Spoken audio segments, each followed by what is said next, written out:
আসসালামু আলাইকুম। GCC news 24 YouTube চ্যানেলের পক্ষ থেকে আপনাদের সকলকে জানাই স্বাগত। আজকের খবরের আলোচনায় রয়েছে বিএফএস গ্লোবাল কেন ভিসা দিচ্ছে না বা কি করতে চাচ্ছে।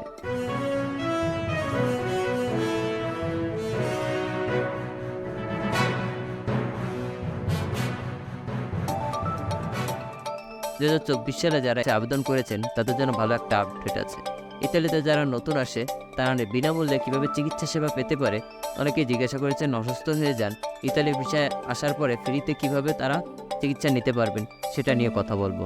আর কথা বলবো 2023 সালে কিছু আপডেট দেবো। বাংলাদেশ থেকে যারা নতুন আসছেন ইতালিতে স্পন্সর ভিসায় তারা অনেকেই অসুস্থ হন, কিভাবে ইতালির হাসপাতাল বা চিকিৎসা সেবা নিতে পারেন সেটার জন্য আপনাকে করতে হবে কি, প্রতিচিকিৎসালে বানাতে হবে। এক্ষেত্রে আপনি যদি কোনো আইনজীবীর কাছে যান 100 টাকা নেবে বা 100 ইউরো নেবে। যদি সরাসরি আপনি আসার পর ইতালি আসার পর আপনার ভিসা সহ সে পাসপোর্ট সহ অফিসে ইনতাতা বলে, সেই অফিসে এই অফিসটা সব শহরেই আছে। সেখানে গিয়ে আপনি বিনা পয়সার সাথে সাথে একটা প্রতিচিকিৎসালে বানাবেন, যে প্রতিচিকিৎসালে আজীবন থাকবে এবং এটা নিয়ে আপনি ইতালির যে কোনো সরকারি হাসপাতাল আপনি চিকিৎসা সেবা নিতে পারবেন। এবং আপনি ইচ্ছা করলে আপনার যখন ডকুমেন্ট হবে তখন আপনি একটা পার্সোনাল ডাক্তারও আপনি নিতে পারবেন। 2024 সালে এগ্রিকালচার নিয়ে ভালো একটা আপডেট আছে, সেটা হলো আগামী জুন মাসে নতুন একটা কোটা ঘোষণা হতে যাচ্ছে ইতালিতে। যারা 2024 সালে 50 থেকে 60% কাগজ এখন পর্যন্ত সবারই উঠেছে, এখনও অনেক কোটা বাকি আছে, অনেক অংশ বাকি আছে 2024 সালে। এবং এই জুন মাসে আবারও কোটা নতুন করে নির্ধারিত করা হবে, বর্ধিত করা হবে। একটা বর্ধিত কোটা দেবে সরকার, সেটা হয়তো আগস্ট থেকে সেপ্টেম্বর মাসে কার্যকর হবে। সেখান থেকে নুরুস্তা উঠবে এবং 2024 সালের নুরুস্তা গতকাল পর্যন্ত আমাদের কাছে খবর আসা পর্যন্ত স্পন্সরের কাগজ বেশি উঠেছে বিভিন্ন শহর থেকে।